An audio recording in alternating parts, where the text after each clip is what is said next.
Hello दोस्तों, कैसे हैं आप सब। आशा करता हूँ अच्छे होंगे। चलिए स्टार्ट करते हैं। आज का टॉपिक है कार्बनिक यौगिक से संबंधित जितने भी ऑब्जेक्टिव क्वेश्चन हैं उसको आज देखने का प्रयास करेंगे।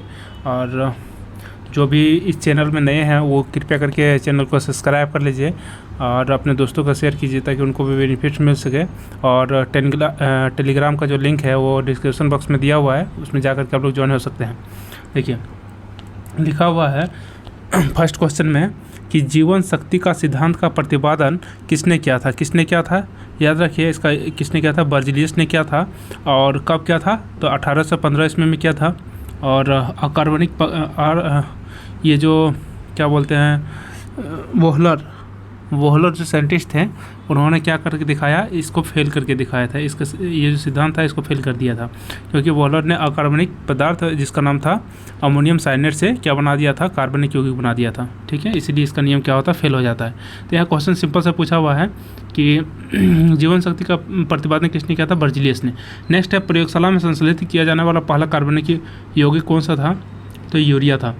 नेक्स्ट है कि कार्बनिक यौगिक में कार्बन परमाणु के चारों संयोजकताएं और समचतुष्फलक के चारों किनारों की ओर दृष्ट होती है और कार्बन केंद्र में होता है। यह विचार सबसे पहले किसने दिया था, तो लीवेल और वेन हॉफ ने दिया था, यानी ऑप्शन नंबर डी हो जाएगा। नेक्स्ट है प्रकृति में सबसे अधिक मात्रा में पाया जाने वाला कार्बनिक यौगिक क्या है, तो इसका नाम है सेल्यूलोज हो जाएगा। नेक्स्ट है निम्नलिखित में से कौन सा तत्व सभी कार्बनिक यौगिकों में विद्यमान रहता है, तो सभी कार्बनिक यौगिक में क्या पाया जाता है, कार्बन, यानी ऑप्शन नंबर ए हो जाएगा। नेक्स्ट देखिए कपूर को किस विधि द्वारा शुद्ध किया जाता है, याद रखिएगा कपूर को ऊर्ध्वपातन विधि द्वारा शुद्ध किया जाता है। ठीक है, नेक्स्ट देखिए एनिलीन के शुद्धिकरण के लिए किस विधि का प्रयोग किया जाता है, एनिलीन के शुद्धिकरण के लिए याद रखिएगा स्टीम डिस्टिलेशन जिसको बोलते हैं हम लोग, भाप आसवन विधि का प्रयोग किया जाता है। नेक्स्ट है कार्बनिक यौगिक जिसका नाम है CH3OH का आईपीएसी नाम क्या है, CH3OH का आईपीएसी नाम पूछा हुआ है, याद रखिएगा एक कार्बन के लिए मीथ होता है ना, मेथनॉल हो जाएगा, ऑप्शन नंबर ए हो जाएगा। नेक्स्ट देखिए इथिलीन का आईपीएसी नाम क्या होगा, इथिलीन के लिए क्या बताया था, 2 कार्बन के ईथ होता है और दीर्घिकार और 9 लगाना है, इथिन हो जाएगा इसका। एसिटिलीन का आईपीएसी नाम क्या हो जाएगा, तो एसिटिलीन का आईपीएसी नाम हो जाएगा इथाइन हो जाएगा, यानी कि ऑप्शन नंबर क्या हो जाएगा, बी हो जाएगा। नेक्स्ट देखिए आईपीएसी प्रणाली के अनुसार C2H5OH का नाम क्या है, आईपीएसी नाम बताना है C2H5OH का, तो क्या हो जाएगा, इथेनॉल हो जाएगा। नेक्स्ट देखिए क्लोरोफॉर्म का आईपीएसी नाम क्या होता है, क्लोरोफॉर्म है तो क्लोरोफॉर्म को पहले फॉर्मूला देखिए CHCl3 होता है। तो इसमें देखिए सबसे पहले आईपीएसी नाम में क्या लिखते हैं, जो Cl होता है उसका नाम लिखा जाता है, यानी Cl कितना है, 3 गो है तो लिखेंगे ट्राइक्लोरो कहाँ पर है, तो देखिए ऑप्शन नंबर और एक कार्बन के लिए मीथ होता है, यानी कि ट्राइक्लोरोमीथेन हो जाएगा, ऑप्शन नंबर ए हो जाएगा। नेक्स्ट देखिए क्लोरल का आईपीएसी नाम क्या है, क्लोरल का फॉर्मूला क्या होता है, CHCl3CHO होता है। तो इसका आईपीएसी नाम क्या हो जाएगा, तो इसका आईपीएसी नाम देखिए पहले 2 कार्बन है, 1 कार्बन 2 कार्बन, ये Cl3 3 है, यानी कि 3 को Cl3 यानी ट्राइक्लोरो कहाँ पर है, तो ऑप्शन नंबर डी नंबर में है, यानी कि ट्राइक्लोरो इथेनॉल हो जाएगा। ठीक है, नेक्स्ट देखिए 14 नंबर में निम्नलिखित में से कौन कार्बनिक यौगिक है, तो कार्बनिक यौगिक कौन है, तो जिसमें कार्बन उपस्थित होता है कार्बनिक यौगिक बोलते हैं। देखिए जल है, जल में H2O है, उसमें कार्बन तो है नहीं, इसमें है आपका NaCl, उसमें नहीं होगा। फिर इसमें अमोनियम को NH4Cl, तो कार्बन तो है नहीं, किसमें है, क्लोरोफॉर्म, यानी कि CHCl3। नेक्स्ट है फिनॉल जो होता है किस तरह का यौगिक है, तो याद रखिए फिनॉल जो है एरोमेटिक यौगिक है, याद रखिएगा ऑप्शन नंबर बी हो जाएगा। नेक्स्ट पूछा हुआ है कि अल्कोहल का अभिक्रियाशील समूह क्या है, अभिक्रियाशील समूह किसको बोलते हैं, अल्कोहल का क्या होता है, OH होता है, याद रखिएगा। नेक्स्ट पूछा हुआ है एल्डिहाइड का क्या होता है, CHO होता है। ठीक है, नेक्स्ट देखिए पूछा हुआ है कि कीटोन में कौन सा क्रियाशील समूह उपस्थित रहता है, कीटोन में क्या होता है, CO होता है, ऑप्शन नंबर सी हो जाएगा। कार्बोक्सिलिक अम्ल में क्या होता है, COOH होता है। ठीक है, नेक्स्ट पूछा हुआ है कि कार्बनिक यौगिक को रासायनिक गुण प्रदान करने वाला समूह को क्या कहते हैं, तो उसको कहते हैं क्रियाशील समूह कहते हैं, या फिर उसको परक्रियात्मक समूह कहते हैं। ठीक है, यानी क्रियाशील समूह कहते हैं उसको, याद रखिए ऑप्शन नंबर ए। नेक्स्ट होता है कि सजातीय श्रेणी का कोई सदस्य अपने से अगले और पिछले सदस्य के अणुसूत्र में कितना का अंतर होता है, तो देखिए सजातीय श्रेणी जिसको बोलते हैं होमोलोगस सीरीज में जो अंतर होना चाहिए कितना आना चाहिए, CH2 का अंतर आना चाहिए, ऑप्शन नंबर ए हो जाएगा। नेक्स्ट देखिए कि पूछा हुआ है कि समजात यानी होमोलोगस कौन है, तो याद रखिए इसमें डिफरेंस करके देखेंगे तो डिफरेंस यानी अंतर कितना आना चाहिए, CH2 का। तो देखिए फर्स्ट नंबर में यदि चेक करते हैं तो कार्बन का अंतर तो 2 आ जाता है, लेकिन हाइड्रोजन यहाँ पर भी 4 है, माइनस करेंगे 0 हो जाएगा। ऑप्शन नंबर बी में चेक करते हैं, इसमें देखिए कार्बन का अंतर तो कितना हो जाएगा, 4 को कार्बन आ जाएगा, लेकिन आना चाहिए CH2, ये भी नहीं होगा। नेक्स्ट देखते हैं इसमें, तो इसमें देखिए कार्बन 2 गो है, इसमें भी कार्बन 2 गो है, तो कट जाएगा तो 0 हो जाएगा। लेकिन इसमें देखिए कार्बन 1 गो है, 2 गो है, इसमें अंतर क्या आएगा, 1 कार्बन का। इसमें हाइड्रोजन 6 गो है, इसमें 4 गो है, अंतर कितना आएगा, तो H2 का, यानी क्या हो गया, CH2 का अंतर आ रहा है। ऑप्शन नंबर क्या हो जाएगा, डी हो जाएगा। नेक्स्ट देखिए कि मिथाइल अल्कोहल को समजात कहा जाता है। मिथाइल अल्कोहल जो समजात किसके समजात है, तो जहाँ पे डिफरेंस CH2 का होगा वो उसी का समजात होगा। तो देखिए मिथाइल अल्कोहल का पहले फार्मूला क्या होता है, मिथाइल अल्कोहल का फार्मूला होता है CH3OH। क्या होता है, CH3OH होता है। और देखिए ऑप्शन नंबर 1 चेक करते हैं, इथाइल अल्कोहल लिखा हुआ है, ऑप्शन नंबर ए में क्या लिखा हुआ है, इथाइल अल्कोहल। तो इसका फार्मूला क्या होता है, CH2,5OH। तो इसका डिफरेंस कीजिए, OH कट जाएगा, ठीक है। इसमें देखिए कार्बन 2 गो है, इसमें 1 गो है, घटा देंगे तो क्या बचेगा, 1 कार्बन। और इसमें 5 गो हाइड्रोजन है, इसमें 3 गो हाइड्रोजन है, तो क्या हो जाएगा H2, यानी क्या हो जाएगा CH2। अंतर कितना आ रहा है CH2 का, तो ऑप्शन नंबर क्या हो जाएगा, ए हो जाएगा। इसका आंसर हो जाएगा इथाइल अल्कोहल। आगे चेक करने की जरूरत नहीं है। नेक्स्ट देखिए सजातीय श्रेणी के संबंध में कौन सा कथन सही नहीं है, देखिए इसको ध्यान से पढ़िएगा, कौन सा कथन सही नहीं है पूछा हुआ है। तो लिखा हुआ है कि किसी सजातीय श्रेणी के सभी सदस्यों को एक ही सामान्य सूत्र के द्वारा व्यक्त किया जाता है, एक ही सामान्य सूत्र के द्वारा व्यक्त किया जाता है, सही है। सजातीय श्रेणी के कोई भी सदस्य अपने से अगले और पिछले सदस्य का अंतर कितना होना चाहिए, CH2 का, ये भी सही है। किसी सजातीय श्रेणी के सभी सदस्य समान रासायनिक गुण प्रदर्शित करते हैं, सही है, ठीक है। रासायनिक गुण क्या होते हैं, समान होते हैं। लेकिन लिखा हुआ है भौतिक गुण में बोला हुआ परिवर्तन नहीं होता है, बिल्कुल ये देखिए परिवर्तन होता है, ठीक है। भौतिक गुण समान नहीं होता, नहीं भौतिक गुण में परिवर्तन होता है, यहाँ लिखा हुआ भौतिक गुण में परिवर्तन नहीं होता है। ऑप्शन नंबर कौन सा हो जाएगा, ऑप्शन नंबर डी, यानी ऑप्शन नंबर डी जो है सही नहीं है, ये पूछा हुआ ऑप्शन नंबर डी हो जाएगा। नेक्स्ट देखिए एसिटिलीन, एसिटिलीन का बोला हुआ मूलानुपाती सूत्र क्या होगा, तो एसिटिलीन का फॉर्मूला हम बताए थे क्या होता है, C2H2 होता है, ठीक है। तो इसका मूलानुपाती सूत्र निकालने के लिए क्या करेंगे, दोनों को काट देंगे तो क्या हो जाएगा CH कौन सा option number, option number A हो जाएगा, ठीक है। जो लोग पहली बार देख रहे हो कृपया करके पीछे वाला जो जितने भी वीडियो से रिलेटेड डाले हैं उसको जाकर के कंप्लीट कीजिए, तभी जाकर ऑब्जेक्टिव क्वेश्चन आपको बनाने में बहुत ज़्यादा हेल्प होगा। नेक्स्ट देखिए निम्नलिखित में से किन 2 कार्बनिक यौगिकों के मूलानुपाती सूत्र समान होंगे, मूलानुपाती सूत्र पूछा हुआ समान है। तो देखिए इथिलीन का फॉर्मूला क्या होता है, इथिलीन का फॉर्मूला होता है C2H4, ठीक है। और एसिटिलीन का फॉर्मूला होता है C2H2, ठीक है। यदि मूलानुपाती सूत्र निकालते हैं 2 × 2 2 × 4, तो इसका आ रहा है CH2 आ रहा है, जबकि इसको काटेंगे तो क्या आ रहा है CH आ रहा है, तो दोनों के समान है, नहीं है, तो ये नहीं होगा। नेक्स्ट देखिए बी नंबर चेक करते हैं, बी नंबर में इथेन और मीथेन और इथेन है। मीथेन का फॉर्मूला CH4 और इथेन का फॉर्मूला होता है C2H6, क्या होगा कभी भी, देखिए इस काटेंगे 2 × 2 2 × 6, यानी कि यहाँ पर आ रहा है CH3 और यहाँ पर हो जा रहा है CH4, कभी समान है, नहीं है। नेक्स्ट तो आगे बढ़ते हैं हम लोग, फिर क्या होगा देखिए प्रोपेन में चेक करते हैं, प्रोपेन और ब्यूटेन। प्रोपेन का फॉर्मूला C3H8 और ब्यूटेन का फॉर्मूला होता है C4H10, कभी बराबर होगा, नहीं होगा। नेक्स्ट हम लोग चलते हैं क्या, एसिटिलीन और बेंजीन। एसिटिलीन का फॉर्मूला क्या होता है, अभी हम बताए थे C2H2 होता है, और बेंजीन का फॉर्मूला होता है C6H6 होता है। तो अब देखिए इसमें 2 × 2 कट गया, ये 6 भी कट गया, है ना। तो यहाँ पर भी CH आ रहा है, यहाँ पर भी क्या आ रहा है CH आ रहा है, दोनों बराबर है कि नहीं, यानी मूल अनुपाती सूत्र बोला है किसका बराबर है, यानी समान है। तो ऑप्शन नंबर क्या हो जाएगा, डी हो जाएगा। ऐसे करके आप लोग चेक कर सकते हैं ना, ऑप्शन नंबर डी हो गया। नेक्स्ट पूछा हुआ कि बेंजीन और एसिटिलीन के क्या होंगे, अणुसूत्र और मूल अनुपाती सूत्र एक होते हैं, अणुसूत्र भिन्न भिन्न होते हैं लेकिन मूल अनुपाती सूत्र एक होते हैं। ऑप्शन नंबर क्या हो जाएगा, बी हो जाएगा, अभी जस्ट हम बताए हैं। नेक्स्ट देखिए 28 नंबर लिखा हुआ है कि मूल अनुपाती सूत्र दे दिया है CH2O और अणुभार दिया हुआ है, बोला कि इसका अणुसूत्र क्या होगा। तो देखिए इसको हम बताए हैं जब पिछले वीडियो में पढ़ा रहे थे। तो सबसे पहले क्या निकालना है, CH2 का मास निकालना है। तो मास निकालने के लिए क्या हो जाएगा, इसका 16 प्लस हाइड्रोजन जो है तो 2 प्लस ऑक्सीजन है तो कितना हो जाएगा इसका, सॉरी कार्बन का कितना होता है, एक सेकंड फिर से देखते हैं। कार्बन का कितना होता है, 12 होता है, तो 12 प्लस हाइड्रोजन का 2 प्लस ऑक्सीजन का 16, यानी कितना हो गया 16 2 18, 18 और 12 कितना हो गया 30 हो गया। इसका मास निकल गया। अणुभार कितना है 60 है, तो 60 को क्या किया जाता है 30 से भागा दिया जाता है, कितना आ गया 2 आ गया।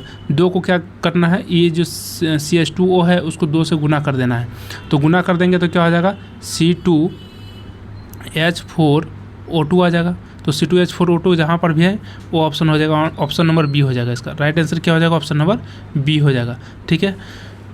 जो भी जिसको भी समझ नहीं आया मूलानुपाती सूत्र पिछले वीडियो में उपलब्ध है, उसको जाकर देख सकते हैं।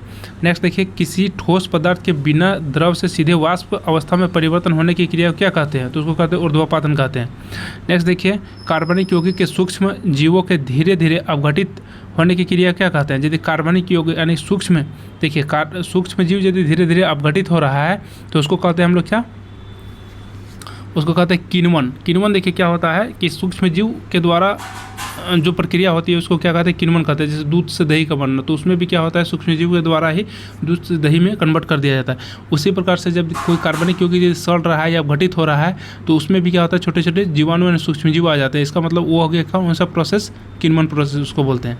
नेक्स्ट है 31 नंबर देखिए, कम वाष्पशील और उच्च क्वांटनांक वाले जटिल उच्च हाइड्रोकार्बन को ताप द्वारा कम क्वांटनांक वाले सरल हाइड्रोकार्बन में बदलने की प्रक्रिया क्या कहते हैं। देखो सिंपल से यहाँ पर क्वेश्चन ये पूछा हुआ है कि यदि कोई उच्च हाइड्रोकार्बन है उसको यदि सरल हाइड्रोकार्बन बनाना है तो उस प्रोसेस को बोलेंगे हम लोग भंजन। उसको भंजन मतलब होता है तोड़ना, मतलब बड़े को क्या करना है, तोड़ना है।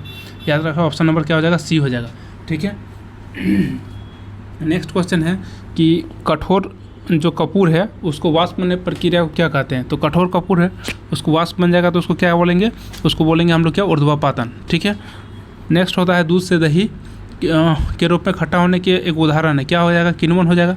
किण्वन किसका उदाहरण है, तो किण्वन किसका उदाहरण हो जाएगा, देखिए एक बार देखते हैं अच्छा से। देखिए दूध का खट्टा होना तो ये तो है ना। गीले आटे का खट्टा होना ये भी हो जाएगा, उसमें सूक्ष्म जीव आ जाता है जिस कारण से खट्टा हो जाता है गीला आटा। फिर गन्ने के रस से शराब का बनना, यानी सभी हो जाएगा। ऑप्शन नंबर क्या हो जाएगा, सी हो जाएगा। नेक्स्ट है बहुलीकरण यानी पॉलीमराइजेशन के संदर्भ में कौन सा कथन असत्य है। असत्य पूछा हुआ है, देखिए लिखा हुआ है, देखिए कि यह एक उत्क्रमणीय अभिक्रिया है, इसमें भिन्न भिन्न प्रकार के अणु आपस में संयोग करते हैं। देखिए गलत हो जाएगा ऑप्शन नंबर बी, क्योंकि यहाँ पर लिखा हुआ है भिन्न भिन्न प्रकार के अणु, जबकि हम पॉलीमर का डिफिनेशन ही कहता है कि एक यौगिक के 2 या 2 से अधिक अणु, मतलब सेम अणु। ठीक है, भिन्न भिन्न अणु नहीं होना चाहिए इसमें। ठीक है, तो यहाँ पर ऑप्शन नंबर बी हो जाएगा। नेक्स्ट देखिए कि बहुलीकरण का उदाहरण है, बहुलीकरण का उदाहरण क्या हो जाएगा, तो देखिए ऑप्शन नंबर क्या हो जाएगा, इसका डी हो जाएगा। नेक्स्ट है 37 नंबर में, एथिलीन से पॉलीथीन बनना किस प्रकार का अभिक्रिया है, तो बहुलीकरण अभिक्रिया यानी पॉलीमराइजेशन होता है। ठीक है। नेक्स्ट देखिए लकड़ी के भंजक आसवन से प्राप्त किया जाता है। लकड़ी के भंजक आसवन से क्या प्राप्त करते हैं, पायरोलिग्नियस अम्ल प्राप्त करते हैं। नेक्स्ट देखिए 39 नंबर में कि अणुसूत्र समान होना चाहिए लेकिन संरचना सूत्र भिन्न भिन्न है, तो उसको क्या कहते हैं, समावयी कहते हैं, आइसोमेरिज्म कहते हैं, याद रखिएगा। नेक्स्ट है समावयी यौगिक विभिन्नता प्रदर्शित करते हैं। कौन चीज़ का विभिन्नता प्रदर्शित करते हैं, तो देखिए उसका अणुसूत्र तो समान रहता है लेकिन उसका संरचना सूत्र क्या रहता है, भिन्न भिन्न रहता है, तो उसका ऑप्शन नंबर क्या हो जाएगा, उसका बी हो जाएगा। ठीक है। नेक्स्ट देखिए समावयी गुण जो होता है विभिन्नता प्रदर्शित करता है, तो देखिए जब उसका अणुसूत्र समान हो, रासायनिक गुण भी समान होगा लेकिन उसका भौतिक गुण क्या होगा, अलग अलग रहता है, याद रखिएगा। 41 का ए नंबर हो जाएगा।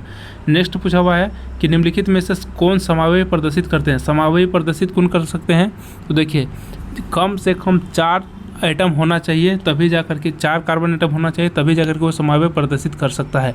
यानी 4 कार्बन एटम के लिए कौन हो जाएगा, ब्यूटेन हो जाएगा। और ब्यूटेन का 2 का समावयव होता है, एक आइसोब्यूटेन और एक होता है नॉर्मल ब्यूटेन। नॉर्मल ब्यूटेन जैसे देखिए मान के चलिए यहाँ पर देखिए CH3 CH2 CH2 फिर CH3, तो ये कितना एटम हो गया, 1 2 3 4 को कार्बन एटम हो गया। और देखिए और एक ठो इसी को हम किस तरह से बना सकते हैं, यदि वो यहाँ पर ऊपर में इस तरह से एक स्ट्रक्चर इसका बना सकते हैं। ठीक है, और कोई भी स्ट्रक्चर बना सकते हैं क्या, 4 कार्बन एटम से नहीं बना सकते हैं, तो इसको बोलेंगे हम लोग नॉर्मल ब्यूटेन, इसको बोलते हैं हम लोग आइसोब्यूटेन, याद रखिएगा 2 को होता है। तो यहाँ पर लिखा हुआ समावयता कौन प्रदर्शित करते हैं, तो ब्यूटेन।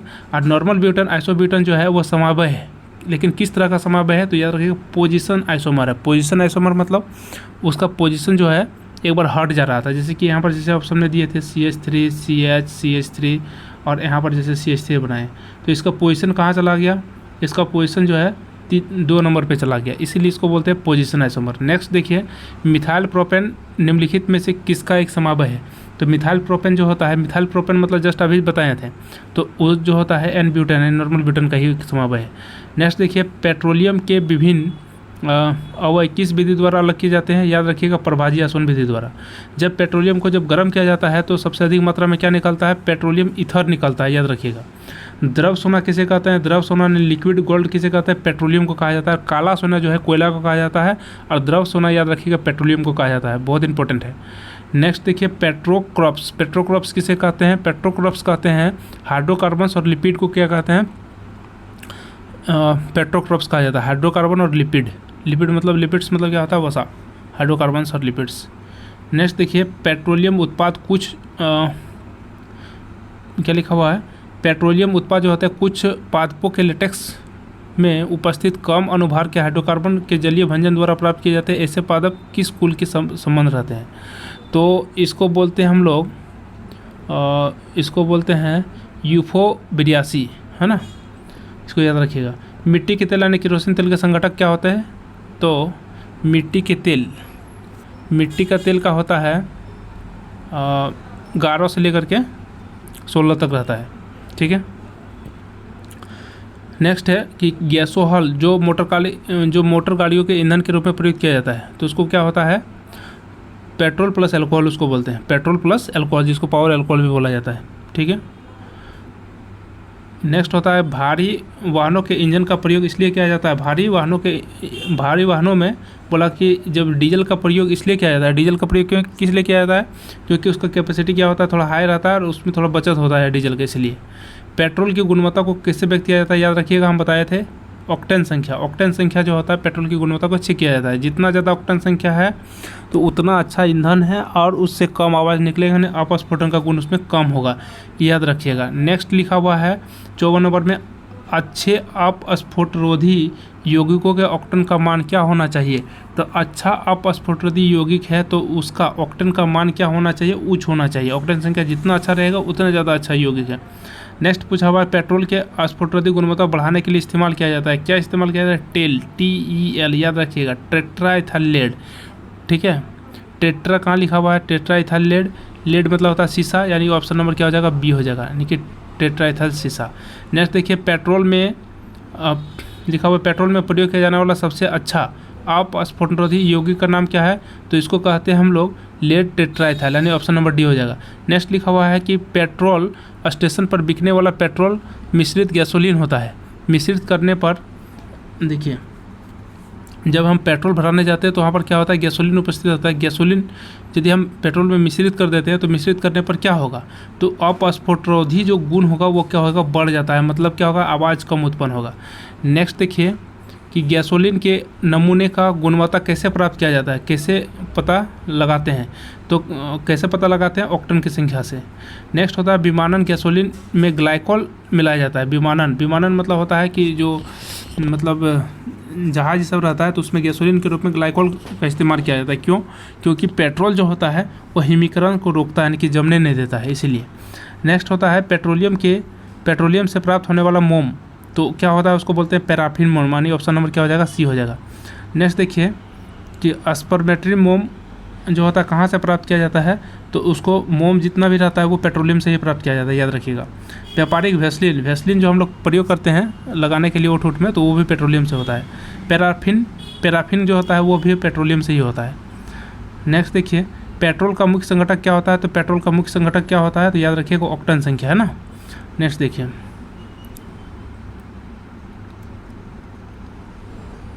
नेक्स्ट है पेट्रोलियम के समांगी मिश्रण रहता है। पेट्रोल में समांगी मिश्रण किसका रहता है? तो याद रखिएगा हाइड्रोकार्बन्स का। हाइड्रोकार्बन उसमें रहता है, ठीक है। कौन सा हाइड्रोकार्बन यदि पूछ लेगा तो संतृप्त हाइड्रोकार्बन का सामान्य सूत्र क्या होता है? CnH2n+2, याद रखिएगा। एल्काइन का क्या होता है? CnH2n-2, ठीक है। एल्किन का क्या होता है? CnH2n, यानी ऑप्शन नंबर ए देख लीजिए। नेक्स्ट लिखा हुआ है कि प्रोपेन का रासायनिक सूत्र क्या होता है? तो प्रोपेन का रासायनिक सूत्र क्या होता है? प्रोपेन यानी 3 गो कार्बन कहाँ दिख रहा है? Option number D, C3H8। देखिए प्रोपेन में बोला क्रमशः कार्बन और हाइड्रोजन की कितने परमाणु है? तो प्रोपेन का फॉर्मूला क्या होता है? C3H8 कार्बन 3 हो गया, हाइड्रोजन 8 हो गया। तो ऐसा भी एग्जाम में पूछा जाता है।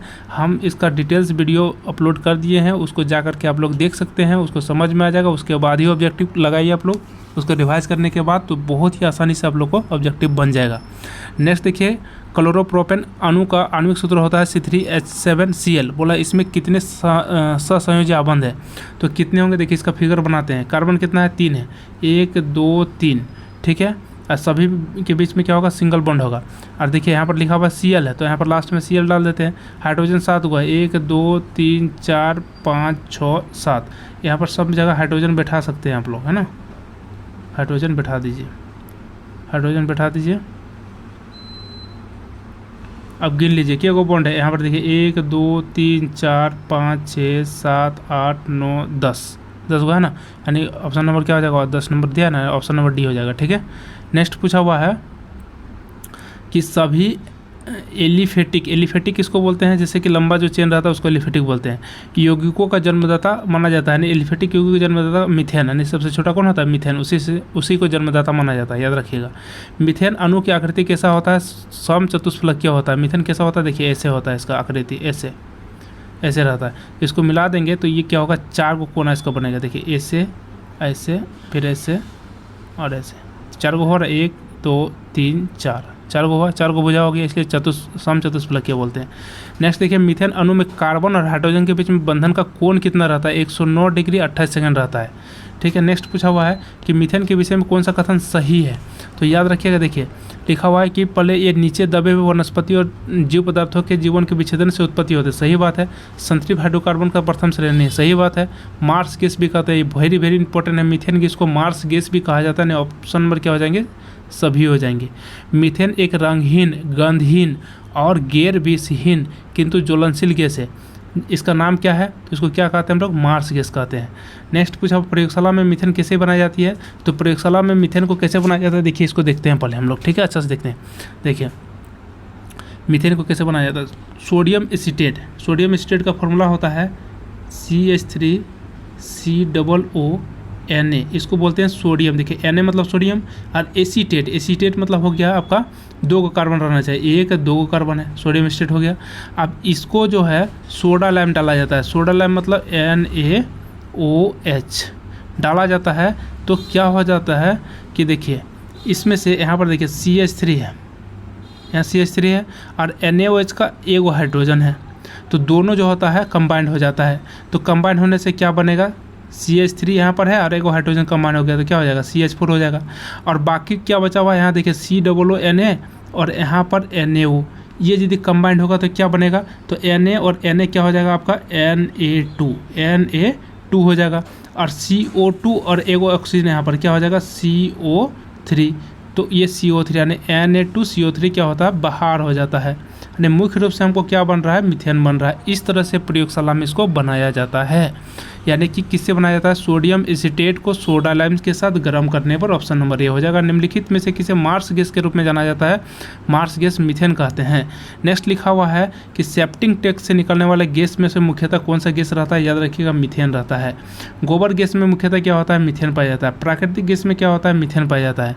ठीक है, सभी पिछले वीडियो में बताया गया है। ठीक है, इसलिए हम थोड़ा सा फास्ट कर रहे हैं। ठीक है, नेक्स्ट लिखा हुआ है कि बायोगैस में क्या होता है, मीथेन रहता है। एलपीजी गैस में मुख्य संघटक क्या होता है, देखिए एलपीजी गैस में मुख्य संगठन ये वाला हम बताए थे। एलपीजी में जो होता है दोनों रहता है, कौन कौन सा गैस रहता है एलपीजी में, तो एलपीजी में रहता है प्रोपेन और ब्यूटेन। प्रोपेन भी रहता है और ब्यूटेन भी रहता है, लेकिन हम बोले थे कि यदि ऑप्शन नंबर में यदि अलग अलग रहेगा तो याद रखना है उसमें ऑप्शन नंबर क्या हो जाएगा, ब्यूटेन, क्योंकि मुख्य रूप से जो रहता है वो ब्यूटेन रहता है। याद रखिएगा मुख्य रूप से कौन सा रहता है, ब्यूटेन रहेगा। और यदि दोनों को कंबाइंड रूप में यदि देगा तो ऑप्शन नंबर क्या लगाना है, तो प्रोपेन प्लस ब्यूटेन लगाना है। देखिए नेक्स्ट लिखा हुआ कि कच्छ स्थानों में वनस्पति के अपघटन के कारण उत्पन्न गैस है, तो कौन सा गैस होता है, तो कच्छ स्थानों में अपघटन, वनस्पति का जहाँ अपघटन होगा, जहाँ सड़े गलेगा, तो कौन सा गैस उत्पन्न होगा, याद रखिएगा मीथेन गैस उत्पन्न होगा।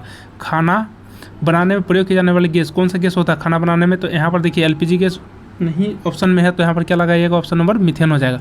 नेक्स्ट देखिए कि कोयले की खानों में निम्नलिखित में से कौन सा गैस के कारण से विस्फोट होता है कोयले की खानों में, तो कौन सा गैस के कारण से होता है, हम बताए थे मीथेन गैस के कारण से विस्फोट होता है। ठीक है, लिखा हुआ है सिगरेट लाइटर में कौन सा गैस निकलती है, तो ब्यूटेन गैस निकलती है, ऑप्शन नंबर ए हो जाएगा। नेक्स्ट लिखा हुआ है कि सुरक्षा की दृष्टि से एलपीजी गैस जो होता है सिलेंडर में क्या भरकर एलपीजी गैस में क्या भरकर गैस को गंध युक्त बनाया जाता है ताकि रिसाव की स्थिति में शीघ्र पता चल सके, तो हम बताए थे मरकैप्टन। कौन सा मरकैप्टन, तो याद रखिएगा मिथाइल मरकैप्टन, जिसको फॉर्मूला होता है CH3SH, इसको बोलते हैं मिथाइल मरकैप्टन। सल्फर के यौगिक रहता है, उसको क्या होता है सिलेंडर गैस में डाला जाता है, ताकि क्या होता है कि उसका जो गैस का रिसाव होगा तो वो क्या होगा कि उसकी गंध करेगा और हम लोग पहचान लेंगे कि गैस निकल रहा है। नेक्स्ट देखिए प्रशीतक जिसको बोलते हैं हम लोग इंग्लिश से बोलते हैं रेफ्रिजरेटर एंड फ्रिज बोलते हैं, तो उसमें जो होता है फ्रियोन भरा रहता है। फ्रियोन वो क्या करता है, ठंडक उत्पन्न करता है। तो फ्रियोन का फॉर्मूला क्या होता है, CCl2F2 होता है, CCl2F2 होता है।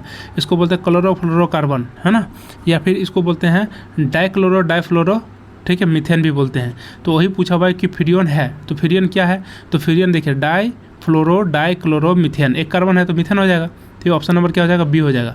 ठीक है, और नेक्स्ट है प्राकृतिक गैस और बायोगैस में कौन सी गैस पाई जाती है। प्राकृतिक और बायोगैस गैस में क्या होता है, मीथेन गैस पाई जाती है। नेक्स्ट देखिए, गैस जो धान की खेत में उत्सर्जित होती है तो क्या होता है, मीथेन गैस उत्पन्न होता है धान की खेती में। ठीक है, दलदल भूमि में। ठीक है, नेक्स्ट देखिए, इथिलीन अणु की आकृति कैसी होती है। इथिलीन अणु की आकृति कैसी होती है, याद रखिएगा, इथिलीन पूछा हुआ है। तो इथिलीन अणु की आकृति कैसी होती है, तो याद रखिएगा, इथिलीन है ना, देखिए इथिलीन है, इथिलीन अणु की आकृति होती है। तो इसका आंसर क्या हो जाएगा, इसका आंसर रेखिक हो जाएगा। ठीक है, नेक्स्ट लिखा हुआ है, इथिलीन के बहुलीकरण से जो प्लास्टिक प्राप्त होता है उसके क्या कहते हैं, तो उसे पॉलीथीन कहते हैं। ठीक है, नेक्स्ट लिखा हुआ 94 नंबर में, इथिलीन सल्फर मोनोऑक्साइड के साथ अभिक्रिया करके कौन सी विषैले गैस निर्माण करती है। देखिए इसको थोड़ा समझते हैं। इथिलीन का फॉर्मूला होता है CH2 डबल बॉन्ड CH2। ये जो होता है, इथिलीन जो है किसके साथ रिएक्शन कर रहा है, सल्फर मोनोक्लोराइड के साथ। सल्फर मोनोक्लोराइड मतलब SCl2। तो इसके साथ रिएक्शन करके क्या बनाता है, तो देखिएगा आप लोग, CH2 यहाँ पर जो है बैलेंस करने के लिए जो है बैलेंस करने के लिए इसमें 2 लगाते हैं, और इसको भी जो है, इसको मोनो इससे होता है, इसका फार्मूला H2Cl2 होता है। ठीक है, तो बैलेंस करने के लिए 2 यहाँ लगा देते हैं। तो इसमें जो होता है CH2 और क्या बनाता है Cl, और फिर यहाँ पर CH2। ठीक है, और इसका होल 2, ठीक है, S+S। तो ये जो गैस का निर्माण हो रहा है इसी को हम लोग बोलते हैं मस्टर्ड गैस, जो बहुत विषैला होता है। इसका इस्तेमाल सबसे पहले कब किया गया था, मस्टर्ड गैस का पहला विश्व युद्ध में किया गया था। नेक्स्ट देखिए, प्रथम विश्व युद्ध में निम्नलिखित में से किस रासायनिक आयुध का प्रयोग किया गया था, मस्टर्ड गैस का। ठीक है, नेक्स्ट है इथाइन, एक उदाहरण है। इथाइन जो होता है यानी कि फॉर्मूला होता है इसका CH ट्रिपल बॉन्ड CH, जिसको इथिलीन कहते हैं। तो वह जो होता है त्रिआबंध वाले यौगिक होता है। ऑप्शन नंबर ए हो जाएगा। नेक्स्ट देखिए कि कैल्शियम कार्बोनेट के जल के साथ अभिक्रिया करने से कौन सी गैस निकलती है, कैल्शियम कार्बाइड। कैल्शियम कार्बाइड का फॉर्मूला होता है CaC2, और इसको जो है जल के साथ अभिक्रिया करा रहे हैं मतलब H2O। तो क्या बनेगा, तो देखिए आप लोग अच्छा से देखिए C2H2, ये दोनों एक साथ कंबाइंड हो जाएंगे। तो क्या बन जाएगा, C2H2, और यहाँ का C और Ca और यहाँ का O यानी कि CaO कैल्शियम ऑक्साइड क्या हो जाएंगे, बाहर निकल जाएंगे। तो C2H2 किसका फॉर्मूला होता है, एसिटिलीन का। तो क्या बन गया, एसिटिलीन बन गया। ऑप्शन नंबर क्या हो जाएगा, डी हो जाएगा। नेक्स्ट है, निम्नलिखित में से ईंधनों में से कौन सा गैस वेल्डिंग में प्रयोग किया जाता है, गैस वेल्डिंग में एसिटिलीन। फलों को जो कृत्रिम रूप से पकाने के लिए कौन सा गैस, एसिटिलीन गैस। नेक्स्ट देखिए, नार्सिलन के नाम से किस कार्बनिक यौगिक का प्रयोग शल्य चिकित्सा में किया जाता है, इसका प्रयोग है एसिटिलीन। ठीक है, तो 100 क्वेश्चन करा दिए हैं, इसमें लगभग 250 क्वेश्चन है। फिर हम अगला सीरीज़ में लेके आएंगे, तब तक आप लोग इसको रिवाइज कीजिए। जो भी नए हैं वीडियो में उसको वीडियो को लाइक सब्सक्राइब कीजिए, और पिछले वीडियो जा करके पहले देखिए। कार्बनिक यौगिक से 3-4 वीडियो है, सभी को देखने के बाद ही समझ में आएगा और अच्छे से आप लोग बना पाएंगे। ठीक है।